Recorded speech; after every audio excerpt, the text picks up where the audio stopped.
to Christ the Center, your weekly conversation of Reformed theology. My name is Camden Busey. I'm back in Grayslake, Illinois, back with another excellent guest and conversation lined up today to discuss Reformed theology and biblical studies and biblical theology. We have welcoming back to the program today someone who we've spoken with many times, but not in recording. A friend of ours.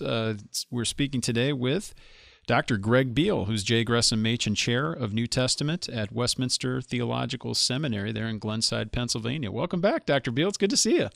Yeah, good to see you. It's been some time. I think we were mentioning just beforehand, if I'm not mistaken, you might have been, last time on the program was maybe in 2008 to discuss the erosion of inerrancy and evangelicalism. That was in the midst of some controversy regarding Dr. Enns, which thankfully was addressed, and we're very thankful now to be speaking about some further issues in biblical studies, but talking about the New Testament and the use of the Old Testament. We have a new book in front of us today, looking at this from none other than Crossway. Dr. Beale's written Redemptive Reversals and the Ironic Overturning of Human Wisdom, which is published in this new series. I have a few of these copies. One of your former students and colleagues, Dr. Benjamin Glad, also has a book in this series, if I'm not mistaken, Short Studies in Biblical Theology, published by Crossway, and they were kind enough to send a copy of this over. And this will be the subject of our discussion today.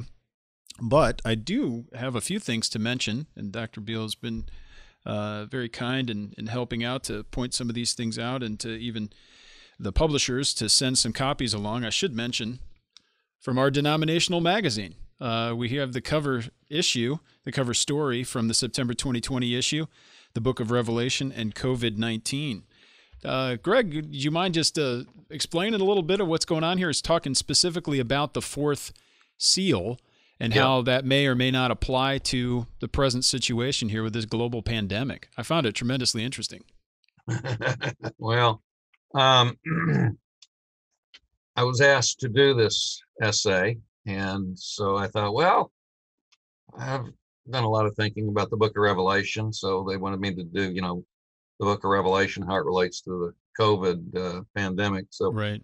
There are many places one could go, but in the fourth seal, and again, I remember even finishing seminary, and when people started talking about the seals, trumpets, and bowls, Revelation, I was already confused. So, to the listener, the first series of judgments you find are in the seven seals, beginning in chapter 6. You get the four horsemen, so-called. Those are the first four seals, and then you get a fifth seal, where people are crying out, they're martyrs in heaven who died. And the sixth seal is the beginning and end of the world. Seventh seal is silence, which is final judgment. So I argued in this article that the fourth seal, which get my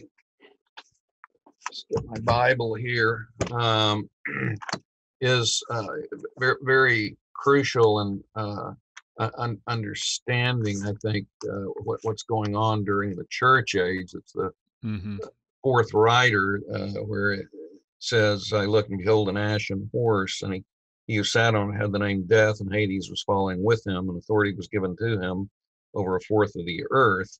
And then there's a quotation here of what this fourth rider does: to kill with sword, with famine, with pestilence, and by the wild beasts of the earth. That's from Ezekiel chapter 14, I 14, think. Verse 21. And it's very important. This is where Old Testament context comes in. First of all, it's apparent that these seals are beginning in the church age. The judgment of these seals, the reason is Christ is opening these seals. And when is he opening them? He's opening them right after his resurrection and ascent to heaven. And the opening of the book itself is already and not yet understanding of things. And so I think it is with the first four seals. So with this fourth seal, i.e. the fourth rider, you've got to go back his task is described with Ezekiel 14:21, kill with sword, famine, pestilence, wild beasts of the earth. If you go back, that is a judgment that is coming upon Israel in the Old Testament on the covenant community. And but preceding it in chapter 14, it is repeatedly, again and again and again, it says that when a country sins and does evil, I will send my 4 judgments, which are sword, famine, pestilence, wild beasts of the earth. So this is what happens in the common grace realm in the Old Testament. And then it says, how much more when Israel sins?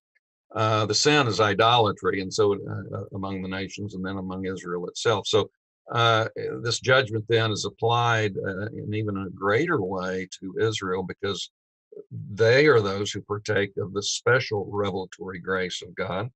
And but the point is, this thing is happening. These judgments are happening throughout the whole period of the Old Testament, which is the lead up to this verse. And so the question then is, would these things stop among the nations with the coming of Jesus Christ?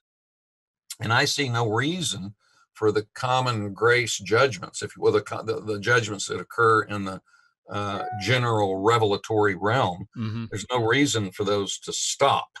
And so this judgment on Israel, one might say, well, it stops because, theocratic Israel is not around anymore. But I think that it does continue, because this is something that continues with the nations.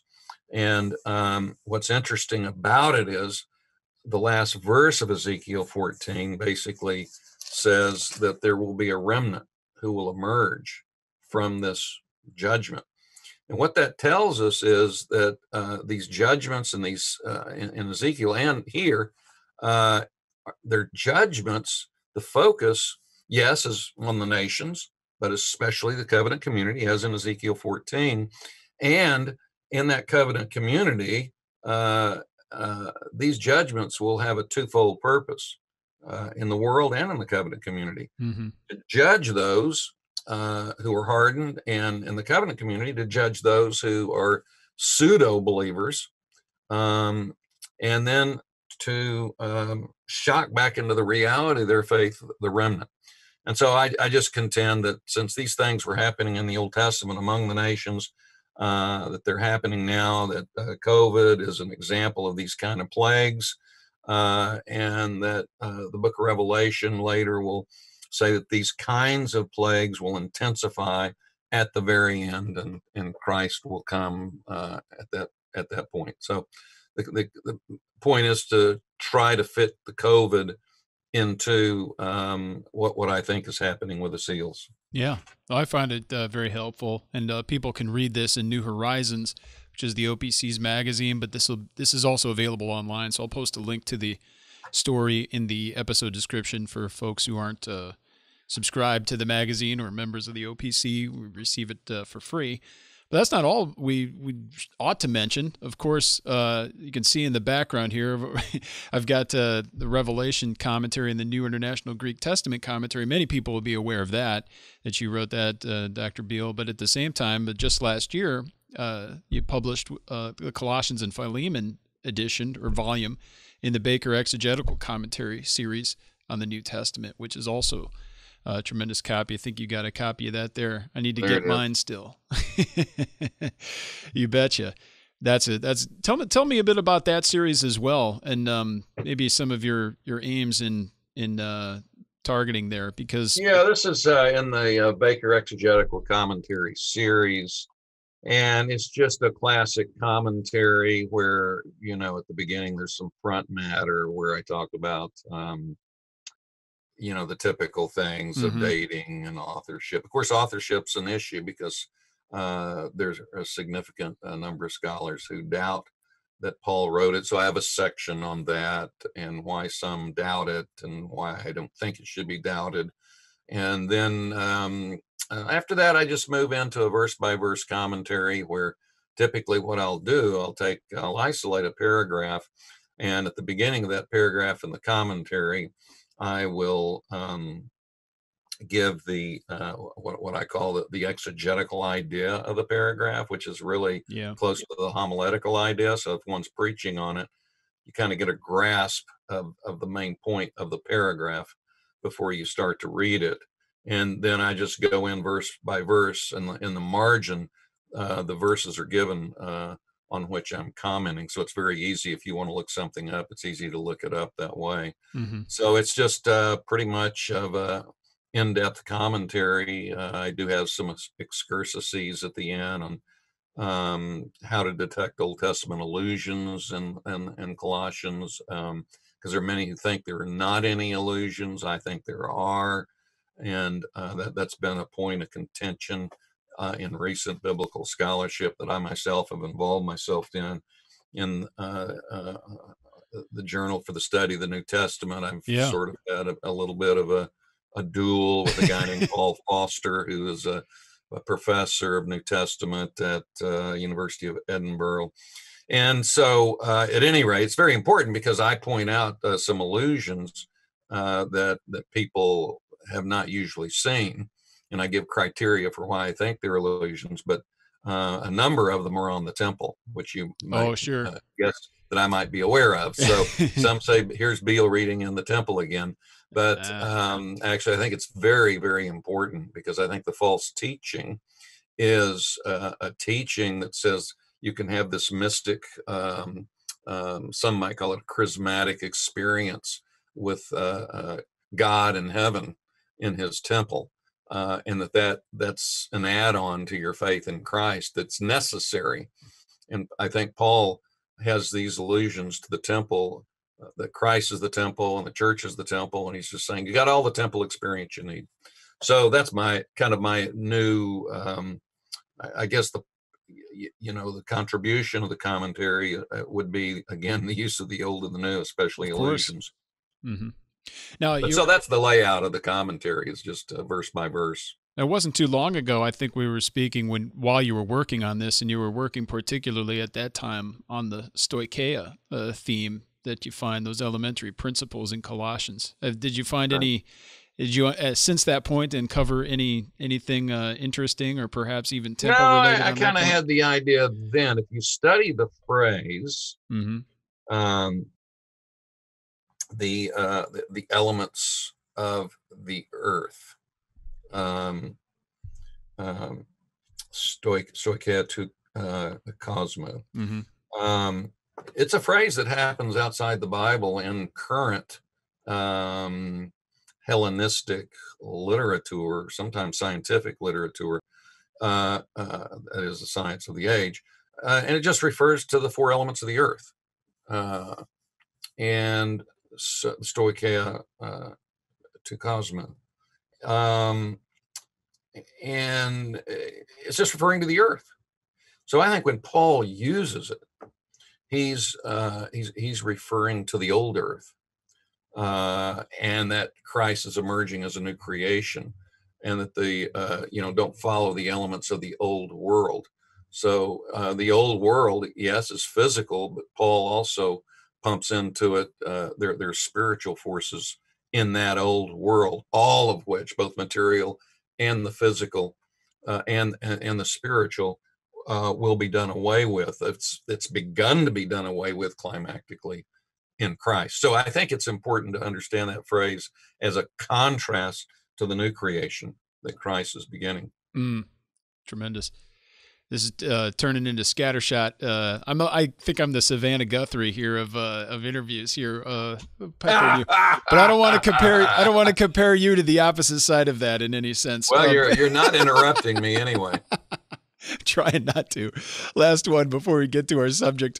But this is all germane. Of course, we've been speaking about New Testament introduction. You've talked about dating of Colossians and Philemon already, and already the Old Testament usage in the New Testament.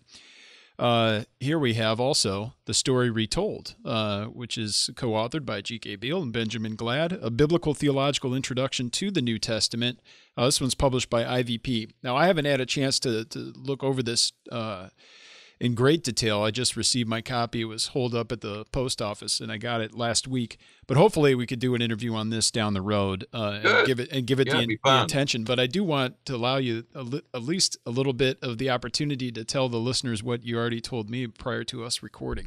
This is just a really very useful briefly, book. there are many, many introductions. I mean, more are coming out. Tom Wright and a guy named Bird have come out with one, and then Constantine Campbell and another professor from Southern Seminary are about to come out with a New Testament introduction with Baker. So, I mean, it's just, they proliferate. And so why would we do that? Why would we put ours out? Ours came out last January, I believe. Well, as Ben Glad was teaching New Testament survey soon after he graduated from Wheaton College Graduate School. He was teaching there part-time.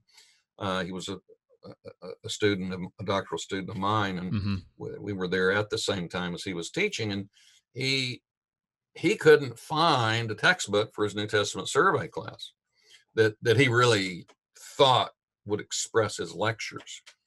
And his lectures were on how the Old Testament was crucial to understanding every book of the New Testament. And so he came up with the idea, hey, would you collaborate with me on a New Testament introduction? And I liked his idea.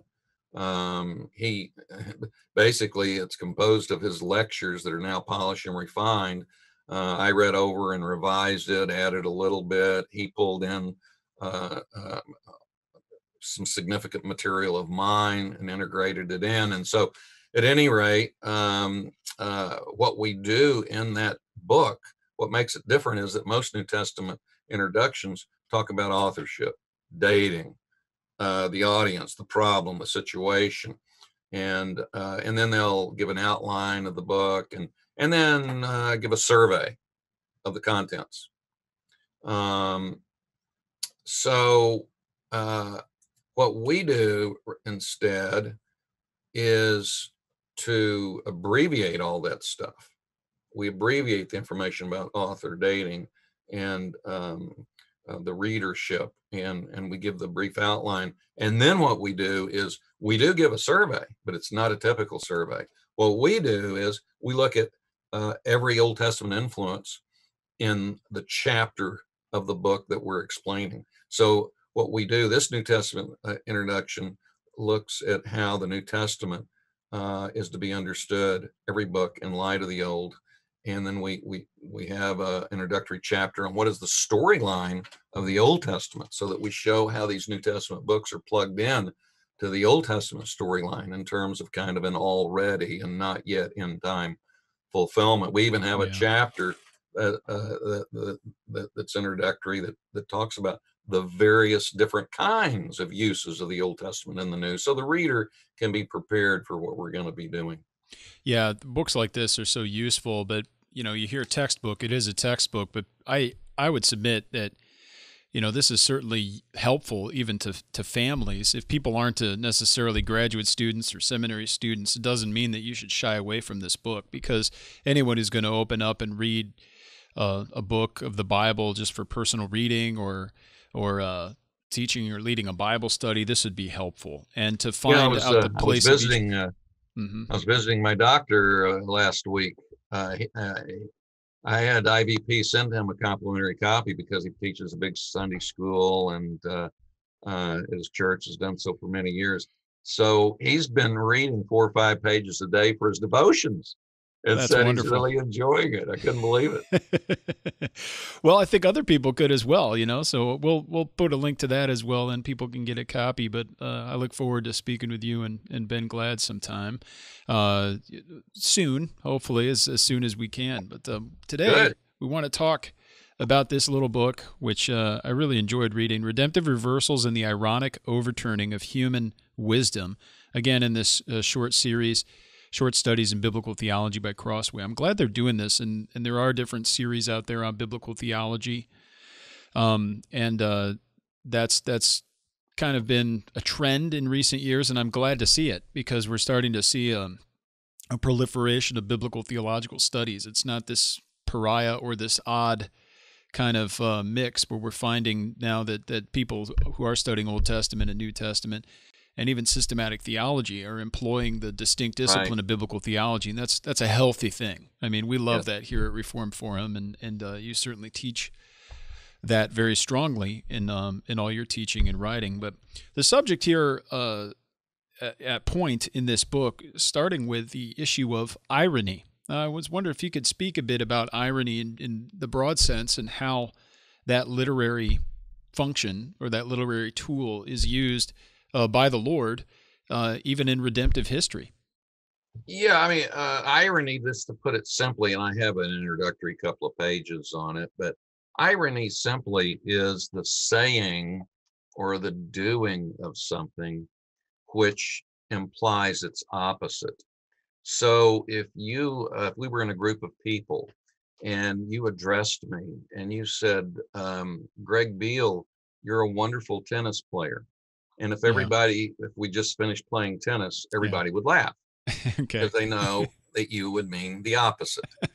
You would be mocking me, in fact, and you would be saying, you really mean you're really bad. You hit everything over the fence, or something like that. Well, we'd probably And be a good so, match for each other. what now? I think you and I would be a good match for each other because that's particularly my style. Yeah. So, anyway, it's the saying or doing of something which means it's opposite. And uh, I think the scripture and biblical theology is saturated and interwoven with the principle of irony. And I contend that there are two kinds of ironies in the book. One is um, uh, what I call judicial irony or Hmm. retributive irony, and that's someone who is people punished by means of their own sin. So Haman built the gallows for Mordecai.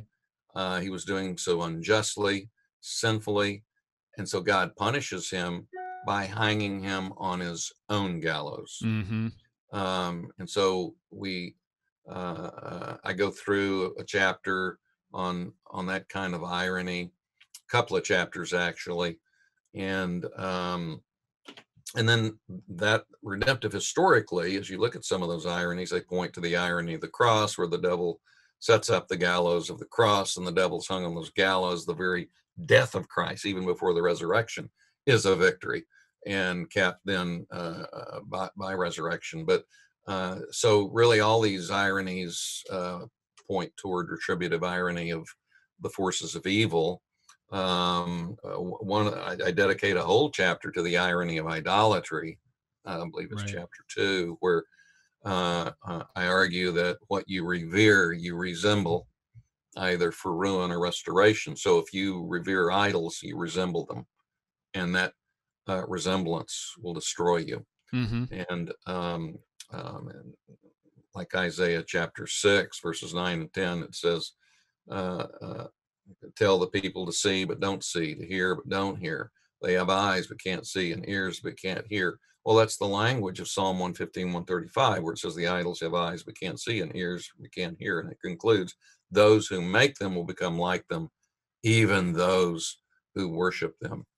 And so the principle is, if you commit yourself to idols, um, uh, God will give you what you want. You'll become even more like the idols, spiritually inanimate, and you'll come to a point of where that will be an intractable condition.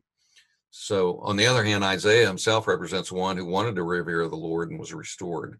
So, if you revere the Lord, you become like Him.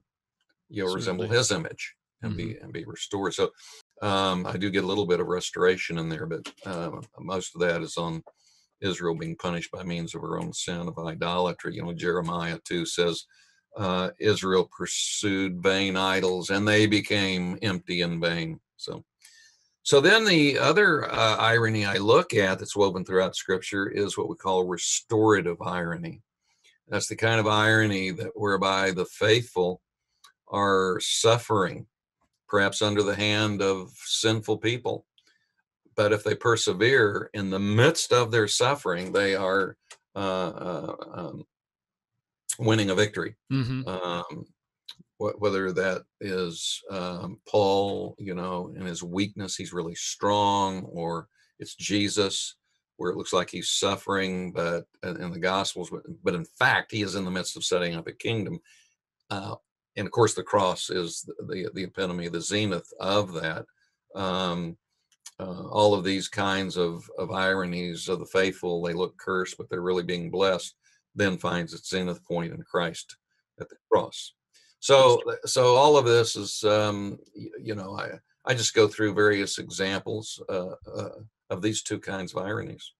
I think it's tremendous that the way you work this in, it's something that, someone might pick up the book and say, oh, we're gonna work an entire study on irony in the Bible, and they might wonder, how much material there would be, or how engaging this might be. But it's tremendous once the door has been opened, you start to see the use of this throughout all the pages of Scripture. This is a very common literary device that the Lord uses, but I hesitate a bit to say literary device, because it's not just the stories, the way that they're told, describing irony, but in fact, God has ordained history to work out this way, and then we see it recorded and revealed to us in this fashion. That's right. I mean, This is a divine design of history, and these two strands are crucial to that divine design. I mean, even you get Romans 5, the first Adam is a tupos, a type of the one to come. Well, how is that? Well, the first Adam was a representative sinner, and all sinned in him, and then he was punished.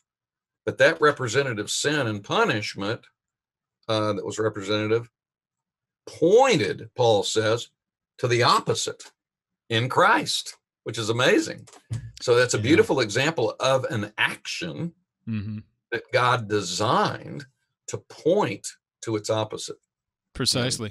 It really kind of mitigates against any sort of evolutionary or deistic notion of the world, because if everything just unfolded exactly as we'd expect, or if God just winded up the clock of the world and let it go to run, you would not see these ironies. You would not be surprised. Everything would just proceed according to, expectations and probabilities. But here we see God's hand at work over time and time again.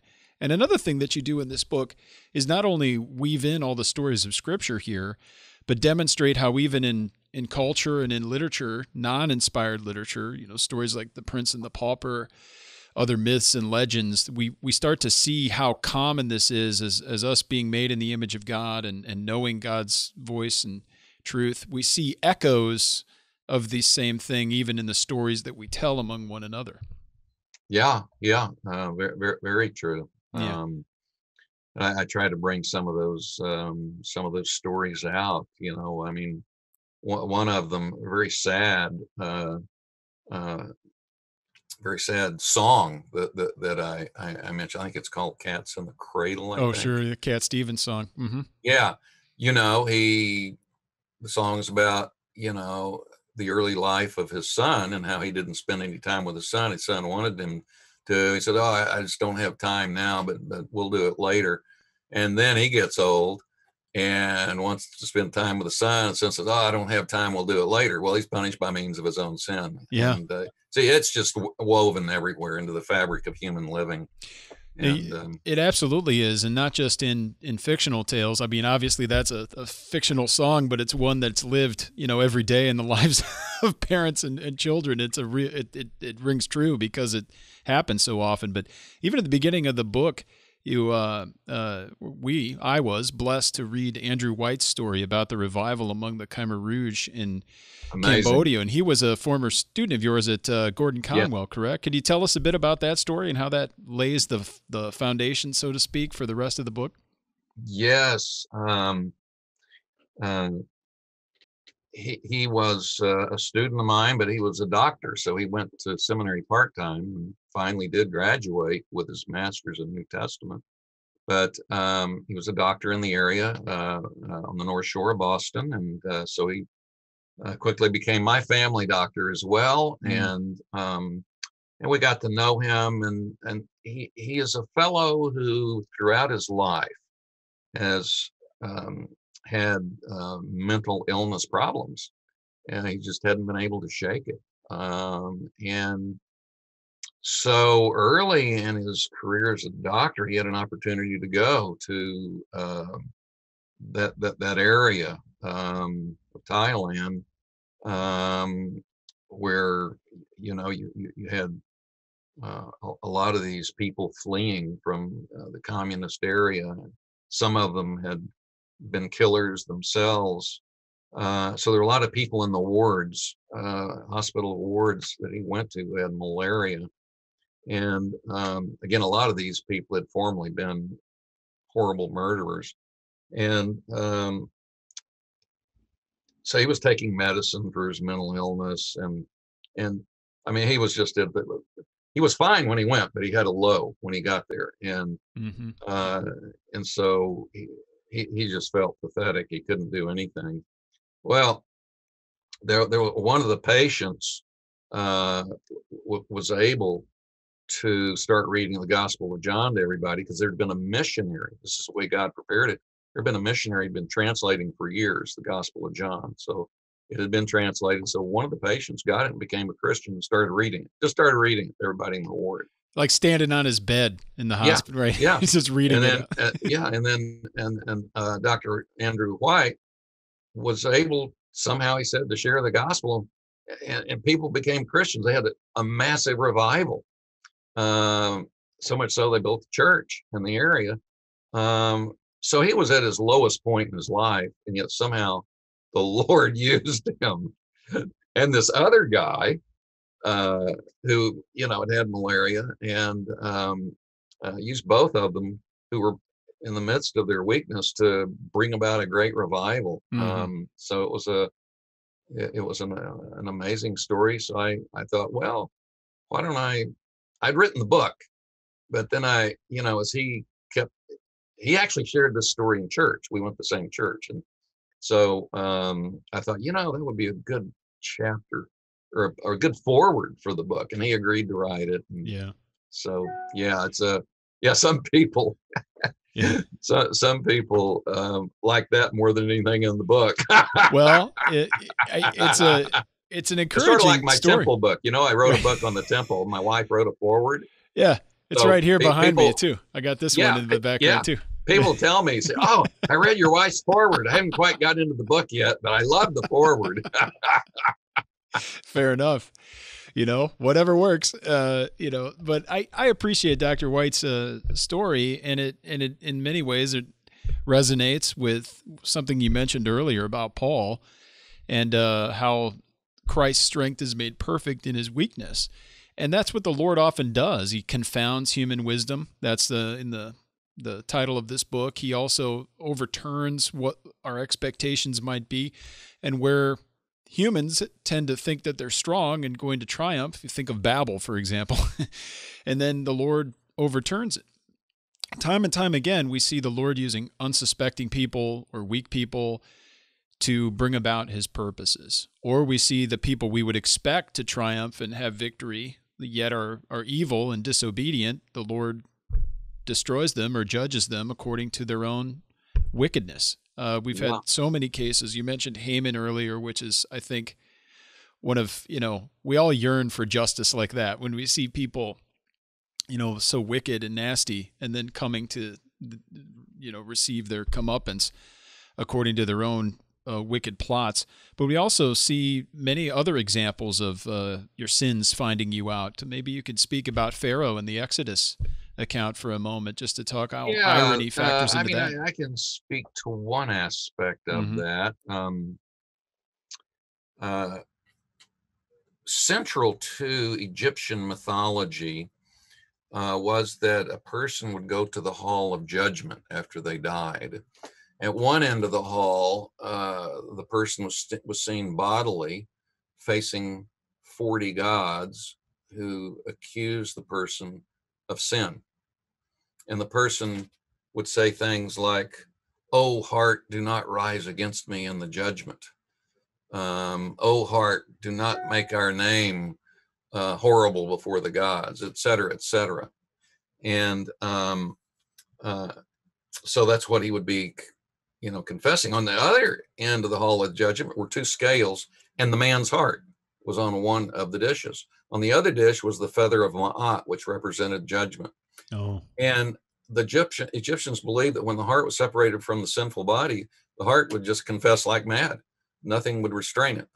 So the heart's confessing its sins, and this guy's at the other end of the hall of judgment saying, I'm not sinful, and praying and asking the heart, oh, heart, do not rise up against us, I see. against me. Mm-hmm. But the heart's confessing like mad, and so it's becoming heavy with sin. And the Egyptians called that the hardening of the heart, as it became heavy. Harden it, make it still, and in fact, to save the person, to make it, to show that the person was not lying, the sun god would use his power to cause the heart to become still, hard as a stone and still. Okay. And that was known as actually as the hardening of the heart. So the hardening of the heart was a way to salvation. You would cause the heart to stop confessing, make it still as a stone, hard as a stone. And if that happened, then the confessions would stop. The person would be seen as, okay, the heart's not saying anything. I have not sinned. Everything's all right. So essential to Egyptian salvation in their mythology was the hardening of the heart, or the stilling of the heart, making it like stone so it wouldn't confess. With Pharaoh, it comes along. And by the way, the heart of Pharaoh was considered the incarnation of the sun god. And it was his heart that brought things, that created everything and kept everything going and preserving it. I mean, they were kind of Calvinists, Egyptian Calvinists in that regard. Yeah. And so God comes along, and to show he's the true God and not Pharaoh, he hardens Pharaoh's heart. Now, what does hardening his heart result in? Well, if you read the narratives, he finally confesses his sin. The opposite of what they expect. So, right. So the hardening, so what he does, I think, is, chapter 12 says that the plagues were all punishments of the Egyptian gods. Certainly Pharaoh would have been included. And so the essential way of salvation in Egyptian mythology, the hardening, the stilling of the heart, is turned on its head. And the Pharaoh, his heart is hardened, and it leads to confession of sin and judgment, which is just the opposite of what hardening led to in the Egyptian mythology. In fact, there are billions of these stone scarabs that you see around. People wear them around their neck even now. Well, in ancient Egypt, they would put that scarab in the coffin of a person and write on it the spells that would say, "Oh heart, do not rise up against us." And it was a stone beetle. Okay, that's what that scarab is. That represented the sun god. Why the beetle? Because the beetle would lay its eggs in dung appropriately, and the sun would shine down on it, and life would come from that. And so that the beetle represented Pharaoh as the sun god. And so this shows that this way of salvation was a sham, but this is central in Egyptian mythology. Continuing the story in Egypt,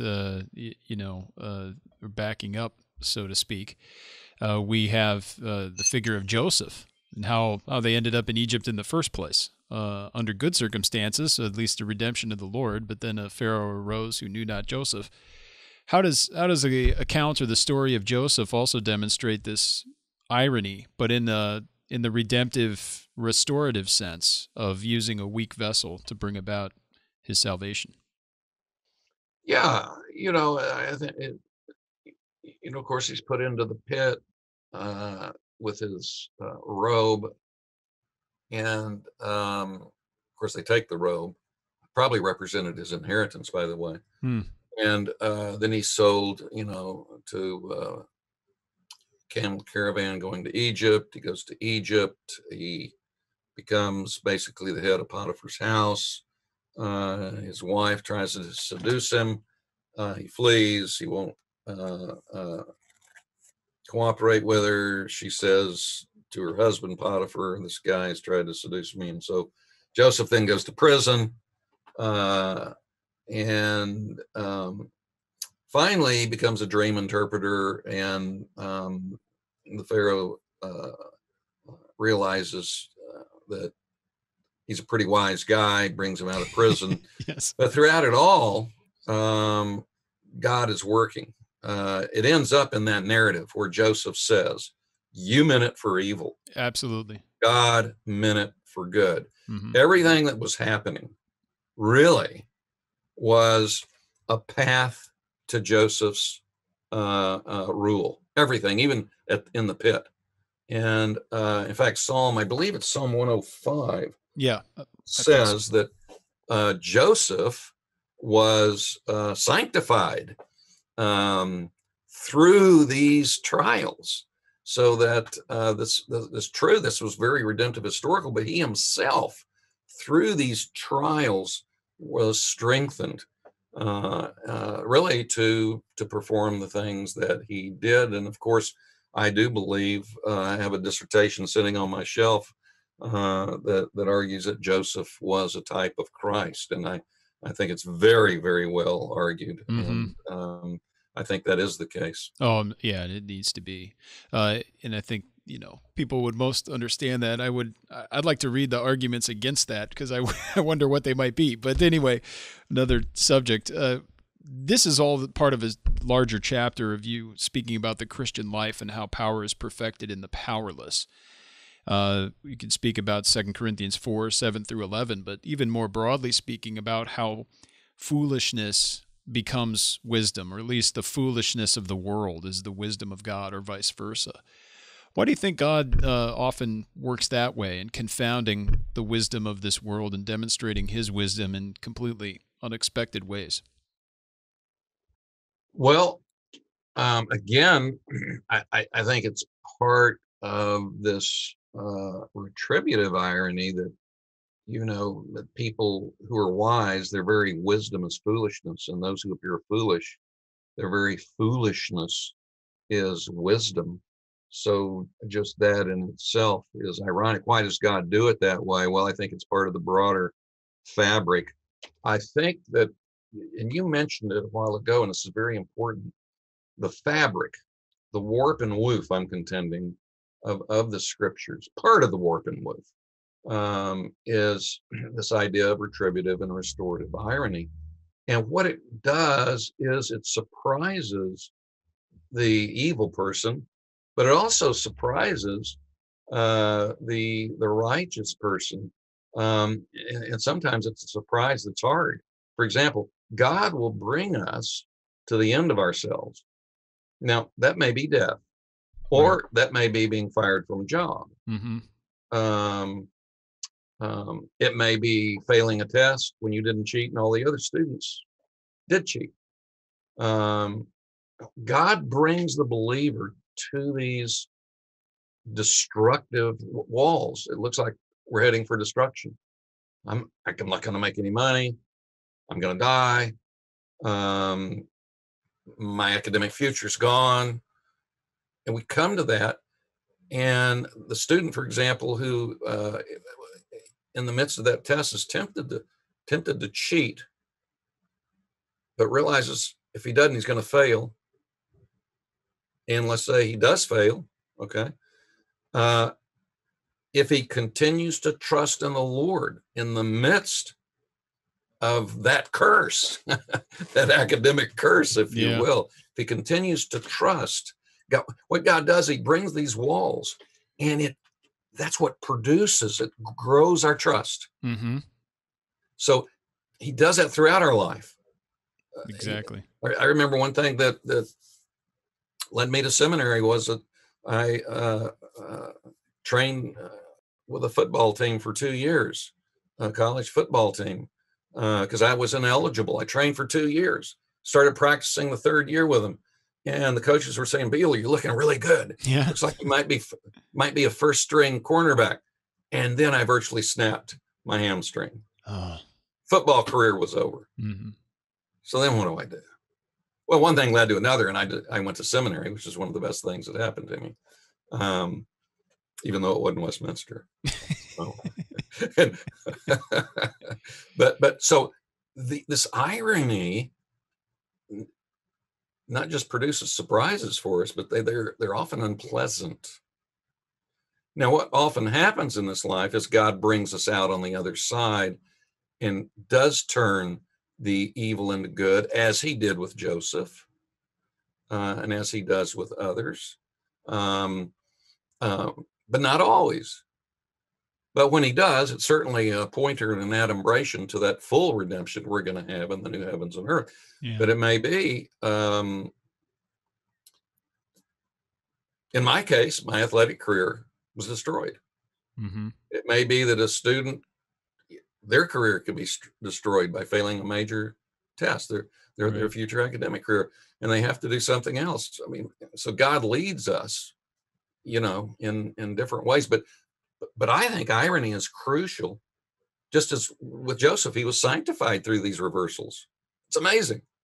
And so are we. Mm-hmm. And, I'm sure all of us can think of some of these walls that God has brought us to, and we thought this is it, whether it's our death or whether it's a job, whatever it may be. Yeah, it really focuses our faith, or it really drives us to trust in the Lord and in unseen realities. We rely upon him. And that's, in many ways, that's really the pattern of the Christian life, as Paul says very clearly in Philippians 2 and 3, we're supposed to have this mind among ourselves, which is yours in Christ Jesus. And he talks about humility and Christ's two estates of humiliation and exaltation. But we also see it in Romans 8. We're being conformed to the image of Christ. And throughout the New Testament, this is being conformed to an image in suffering first, so that we too would also share in his subsequent glories. But suffering is not just the thing that we experience to bide our time until the glory comes. It's the pathway or the mode through which we are conformed to the glorious image of Christ, ultimately in his resurrection in the new heavens and the new earth. All of that fits in with this irony. It's not what we would expect. We would expect that triumph in Christ would, well, where's my crown and where's my scepter? Why am I not ruling and reigning now? Well, it's the way of the cross, and things and are each different. of these things, if we do faithfully live a cruciform life, if you want to use that phrase, each failure we come to, if we're faithful in it, whatever that failure may be, we're producing a micro model of Christ's macro death at the cross. Amen. It's true. We fill up what is lacking, whatever is lacking in Christ's sufferings. Not that we're redeeming ourselves or adding to the atonement or anything like that, but in a way, sharing after it. However, we can talk about that in other ways. But I'd like to at least close off and ask you a bit about the last chapter. I think there's so much we could have had an entire discussion just on Revelation 5 and 6 with respect to the irony of eschatology. We have here some overlapping, already not yet issues. Obviously, there's a lot going on in Revelation, but I'd love just to allow you the opportunity to speak a bit about how irony is used, particularly in those early chapters of Revelation, leading on up into even the beast and the man of sin and the number 666 and all that entails. Yeah, that's a lot. It is. Well, it begins in chapter 5 and verse 5, where John hears about the lion from the tribe of Judah, the root of David, who has overcome. He's conquered. And then the next verse says, and I saw a lamb standing as having been slain. So what you have there actually is a pattern you have throughout the book of Revelation. You either have a statement interpreted by a vision, or a vision interpreted by a statement. Here you have a statement interpreted by a vision. And how did the lion from the tribe of Judah overcome? He overcame through being slain as a lamb. And and then not long after that, you get the vision of the fifth seal, where it says he saw saints who had been slain because of the testimony of the Lord. So they're pictured actually as being conformed to their Savior. They are experiencing a heavenly reign, because it goes on and says, you know, that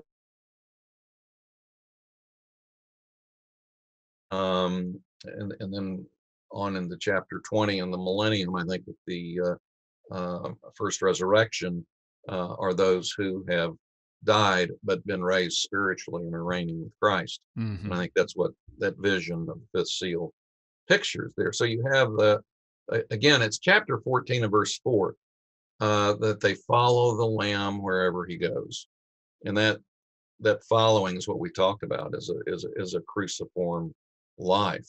Now the irony is mirrored with evil as well in the book of Revelation, because in chapter 13 you have the dragon, you have a beast, and you have a second beast. You actually have a trinity there, and the second beast is like a lamb with horns. So what happens is that the devil and his earthly agents, which is what those beasts are, they represent evil persecuting states, because they come out of Daniel 7 and taken from the beast there, which are persecuting nations. And so the devil, to be persuasive, presents himself as very attractive, not only as a trinity, but like Christ.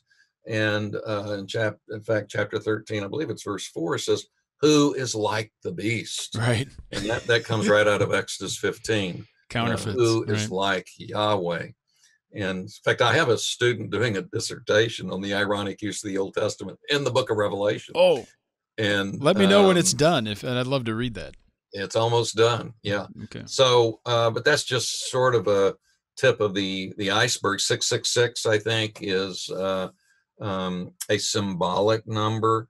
I think it has to be understood in light of the sevens throughout the book, which is a number of completeness, so that the 666 is the number of incompleteness. It's appropriate for the beast, no matter how hard the beast and the forces of evil try to find their fulfillment. They never do. They're never satisfied. They never find rest. And you could go on with a billion sixes. It'll never hit 7. In fact, when it says that it's the number of a man there, chapter 13, I believe verse 18, you could translate that it's the number of humanity, unbelieving humanity who follow the beast. They never find completeness, no matter how hard they may try, and no matter how hard the forces of evil try to mimic God and Christ and the Spirit. That mimic is hollow and empty, and those who follow it will be hollow. We need the man of heaven. We need the life-giving Spirit to get to 7. Yeah, that's right. Wow, that's right. Yeah, I loved how this ended. I found that this book, the way that you concluded it with so much material and revelation, and in a way, it's kind of like the thematic link that linked this book to so many of your other books and articles. It really just brought it home to me. I love the rest of the book too, but then to weave that in, you start to see this organic project that you've been working at your entire, seminary, your entire academic career. And I want to commend that to the readers in the sense of reading this, not just on its own, and certainly as a faithful exposition of the text and a good biblical theological study, but in a sense as a portion of the Greg Beale oeuvre. And I think that I really admire that, and to see someone who has been committed to the organic development of God's redemptive, historical, covenantal revelation throughout history. You've been focused on that one thing, but working that out in multiple forms and fashions. It's admirable. Yeah, Camden, I need to tell you about the ironic origin of this book. Okay. I wrote it in 1983. Yes. Is that where the Dallas example came about?